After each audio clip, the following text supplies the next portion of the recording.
warahmatullahi wabarakatuh. Waalaikumsalam warahmatullahi wabarakatuh. Apa kabar ibu-ibu kader semuanya? Alhamdulillah sehat, Bu. Ibu-ibu kader tahu nggak kenapa disuruh kumpul ke sini? Tahu, Bu. Pelatihan kader. Iya, pelatihan kader. Nah, di sini saya akan menjelaskan bagaimana cara kita untuk penimbangan berat badan. Ya, di sini ibu-ibunya sudah pada tahu belum gimana cara yang benar untuk menimbang berat badan? Belum, Bu.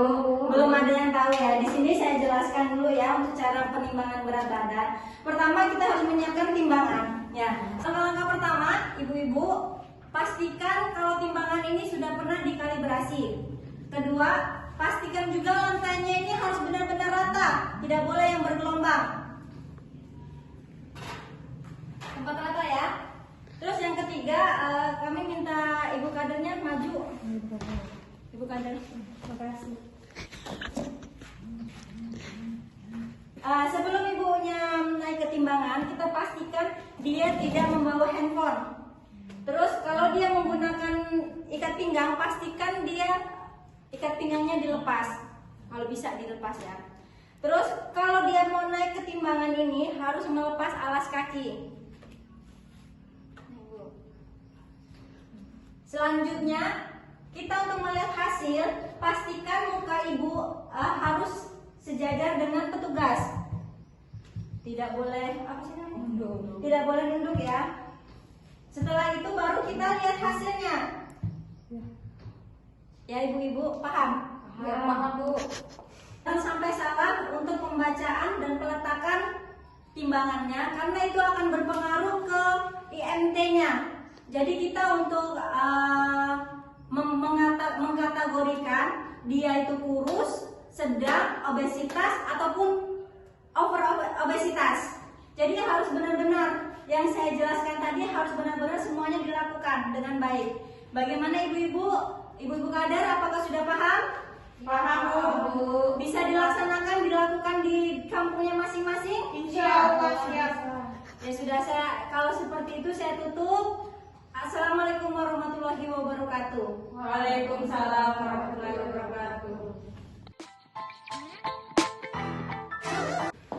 Assalamualaikum warahmatullahi wabarakatuh. Selamat siang. Salam sejahtera buat kita semua. Tapi Pak pun. Ya. Ya, Bun. Terima kasih. Pada waktu dan kesempatan ini kita akan memberikan edukasi kepada kader-kader di posyandu kita tentang mengenai diabetes, ya. Jadi yang pertama itu nanti kita untuk mendiagnosa pasti diabetes itu kita membutuhkan yang namanya pemeriksaan apa Ibu? Gula darah. Ya. Untuk pemeriksaan gula darah ini nanti ini ada yang puasa, ada yang gula darah sewaktu. Kemudian untuk nakes nanti beda lagi. Kalau yang untuk nakes kita nggak usah bahas, ada pembahasannya nanti ada HbA1c ya. Jadi kita ini yang pertama kita akan memberikan edukasi ataupun screening awal untuk penyakit diabetes. Contohnya seperti apa? Apa sih contohnya seperti apa sih pasien yang datang itu dengan diabetes itu? Ya nanti kita boleh tanya dari keluhannya, misalnya sering kencing malam, kemudian sering merasa kayak haus, terus seperti tangan dan kakinya kesemutan, itu mungkin gejala-gejala awal yang sering kelihatan, atau mungkin ada luka yang susah untuk sembuh ya. Jadi untuk kita nakesnya nanti kita akan melaksanakan pemeriksaan gula darah sewaktu posyandu ya.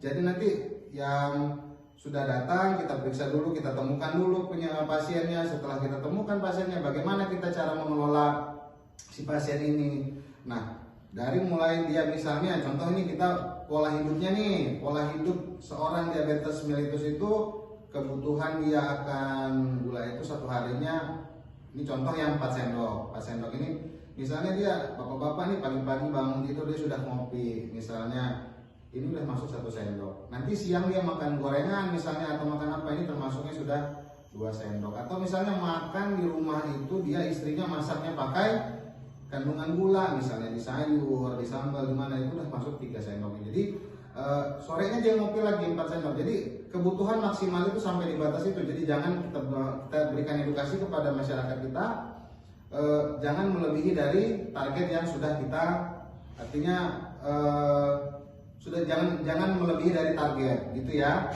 Nah kemudian bagaimana kita harus mengedukasi masyarakat agar mereka, yang penting buat kita ibu-ibu kadar, jadi kita minimal harus bisa mencatat, menemukan pasien diabetes, kita tangani, kita berikan edukasi agar bisa lebih baik demi Indonesia yang lebih sehat ya. Saya rasa itu aja. Terima kasih. Wabillahi taufiq wal hidayah. Wassalamualaikum warahmatullahi wabarakatuh. Waalaikumsalam warahmatullahi wabarakatuh.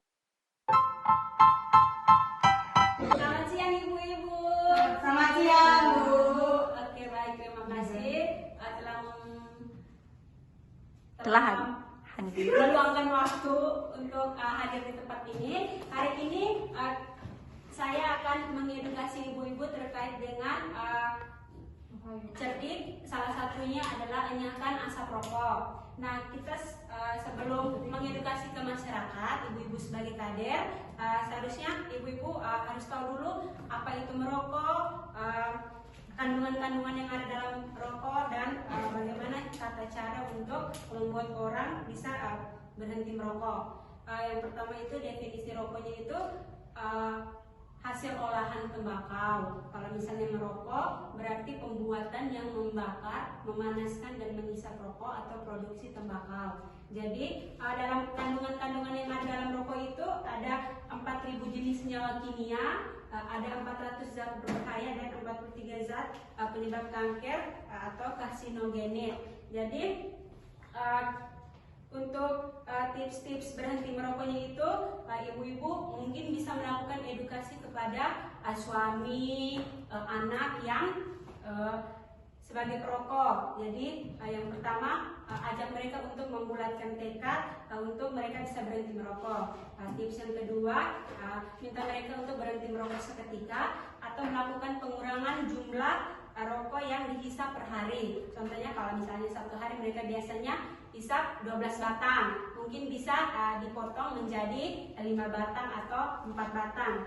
Tips yang ketiga itu mengenali waktu dan situasi di mana Anda sering merokok. Kalau misalnya pada saat kumpul sama kawan-kawan mereka merokok, mungkin mereka bisa hindari itu sementara. Yang keempat, mintalah dukungan dari keluarga itu sangat penting. Tips yang kelima itu tahan keinginan Anda untuk merokok. Minta mereka untuk menahan diri kalau misalnya punya keinginan untuk merokok.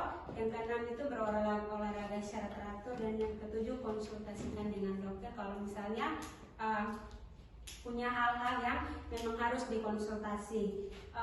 Mungkin itu saja. Ibu-ibu juga sebelum melakukan edukasi mungkin bisa mengetahui penyakit-penyakit yang terjadi akibat rokok. Salah satunya itu stroke, penyakit jantung, kanker paru atau tenggorokan, karena itu bisa terjadi, dan itu merupakan penyakit tidak menular yang salah satunya terjadi karena merokok. Mungkin itu saja.